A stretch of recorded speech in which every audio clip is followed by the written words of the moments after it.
connects a team of medics from the Evelina London Children's Hospital to the chairman of a Football League club in Kent and a hospital in Galle, Sri Lanka. In July 2003, Paul Scally's son Elliot sadly passed away at Demelza House in Kent following a condition caused by a heart defect. Paul set up the Elliot Scally Trust, which raised funds for both Demelza and the Evelina before joining the medics to form the new Take Heart Mercy mission. So the charity is a group of medics from the Evelina Children's Hospital in London who have come together voluntarily to go to Sri Lanka to help children with heart diseases pretty much that are life-threatening, and children who have a limited life expectancy. Since 2004, Paul has been friends with Connell and John and has been loosely involved over the past few years in their missions to Sri Lanka under a previous charity run by an expat, Sri Lankan Jael Amir, who passed away in January 2011. The three men decided to further this good work and set up Take Heart Mercy Mission, of which they're all trustees. Always the object was to teach, to help the local doctors on the ground and to provide them with, if possible, additional equipment and motivation to do this type of work. More recently, we're trying to look at more wider fundraising to see whether there's items of equipment and whether we can re-equip and better equip the unit in Sri Lanka to do the job which they're doing. 14 heart unit staff from the Evelina volunteered to make the 16-hour trip to Sri Lanka to carry out heart surgery on the children. Every year around 2,500 children are born with heart defects in Sri Lanka, with more than half of these needing intervention through cardiology or open heart surgery. Sri Lanka is now a stable, developing and safe country of just under 21 million people, and having been previously locked in conflict for over 30 years, the country is now promoting tourism and commerce as a way of recovery to help its people to a better future.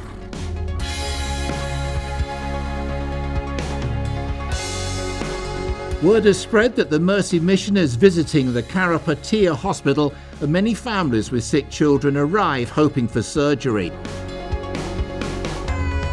John and Carolina immediately set about scanning the first arrivals, assessing cases suitable for surgery.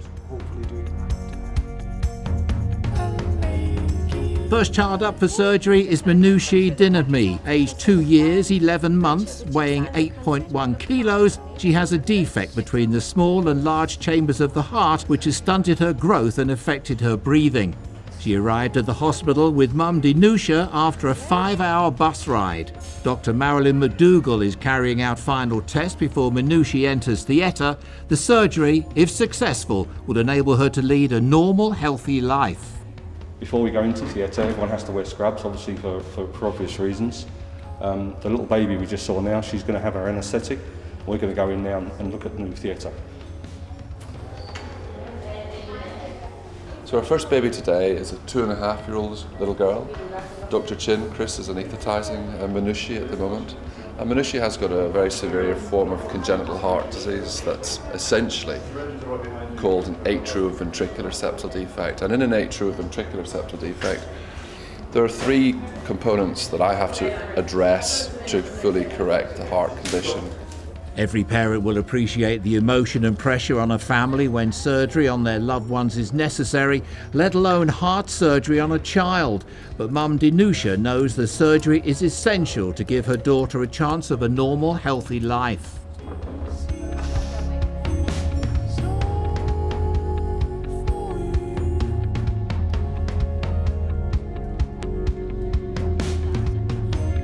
What's really impressed me, being my first trip like this, really, is how all the staff are working together and the doctors and everyone. It's a tremendous atmosphere. We work together like this at home, actually. It's a good team, actually.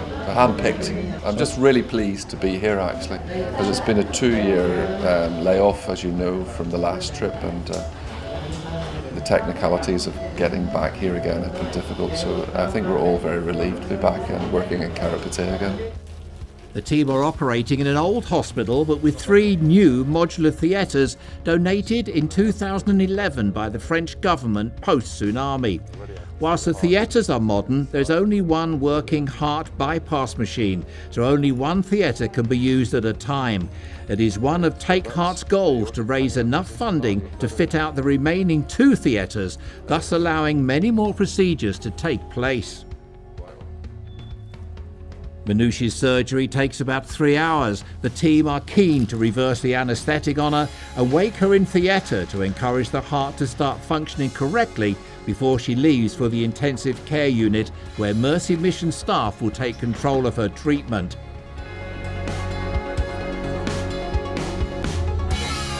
Just an hour later, and Mum Dinouchi, Dad Prasad and 5-year-old sister Malshi are able to see their daughter. Minouche tells her mum she's not happy and wants to have some chocolate and go home, just 60 minutes after leaving theatre.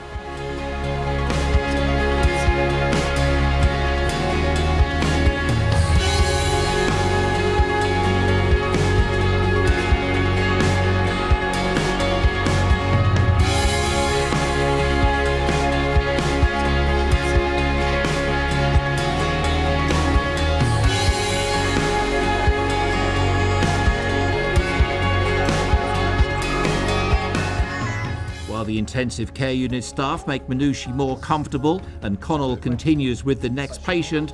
One child after another goes through the scanning unit. On this mission, Carolina scanned 137 children. Unfortunately, due to time and resources, not all can be operated on, and for some the news was not what they wanted to hear. Practical level, we don't have a conjure. It's never easy to break. It's essentially bad news. They built up their hopes on coming here that we'll be able to do something. I guess I don't hesitate to say you get used to it, but it's not the first patient we've had where that is the situation. But it's never easy because obviously the parents are upset and they have a hope and expectation that you'll be able to do something, and you feel like you've let them down a bit. But we can't, in fairness, proceed with something that we don't believe we can actually deliver. Over a period of 6 operating days, allowing for the day of arrival to scan the first group of children and a day at the end of the trip to allow for emergency re-ops, the team aimed to carry out 3 operations a day, which on this trip was achieved on all bar one day, where an operation on Sayumi Sipsarin, an 11-year-old girl, lasted about 7 hours until just before midnight. Sayumi provides the team with their biggest challenge yet. It's been discovered both her arteries are pumping blood out of the right ventricle of the heart. There are other complications which can only be determined once Connell is able to see inside her heart. Her condition has turned her blue, and the team are concerned over a lack of growth. Her weight at just 20 kilos, about half the weight of a healthy child of the same age, and her vulnerability to infections. Well, this girl, she's just been anaesthetised at the moment. Chris is anaesthetising her, and she is 11 years of age. She's only about 20 kilograms in weight, so she's grossly undernourished, underdeveloped really. And that's because she's got a severe form of congenital heart disease, which has been unoperated on.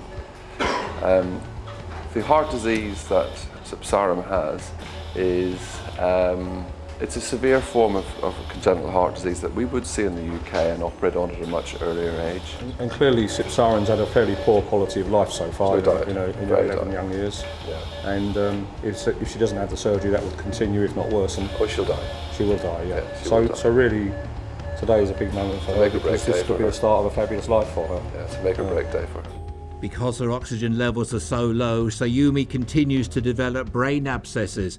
She had one drained just 2 weeks before surgery. With his many years of experience, Connell has never seen a heart condition quite as complicated as this case. If Sayumi had been born in the UK, she would have been treated early in life. But since she's been left untreated for so long, the team are forced to operate despite severe risks. The 7-hour procedure is complicated and complex. Connell and his team work hard to give Sayumi a chance of a better future.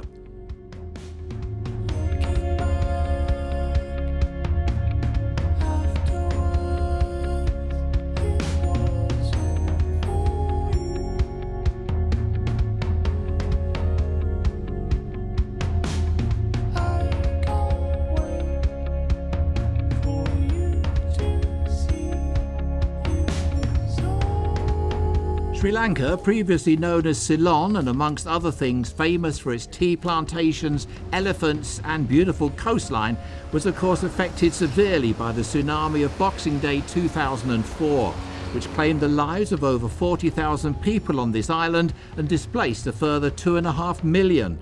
1,500 people alone were killed when the huge waves hit the Colombo to Galle train just a short distance from Galle station.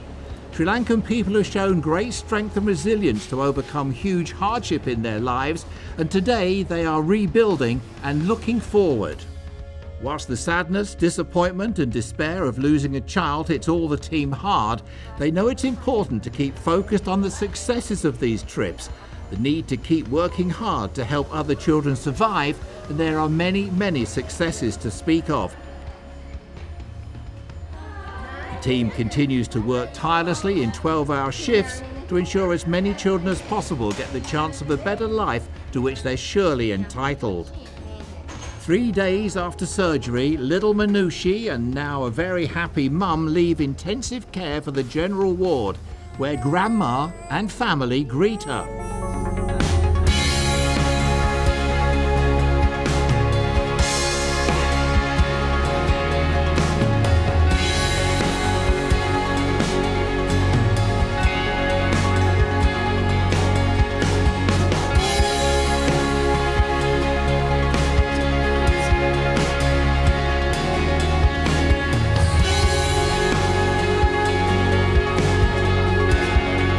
Tears of sadness and despair are replaced by happiness and smiles, and at this moment the team know they've done a great job. And what we're trying to do here in Sri Lanka is not just treat children and do heart surgery on between 15 and 20 cases a year, but we're also trying to help the local surgeons to improve their knowledge, to be more comfortable and confident in doing difficult heart surgery. And in the fullness of time, with training, with equipment, and with knowledge, of course, we would hope that they will have enough surgeons doing paediatric surgery to give many more children a chance of life. Well, I think that if Elliot was alive today, he'd be pretty proud of his mum there.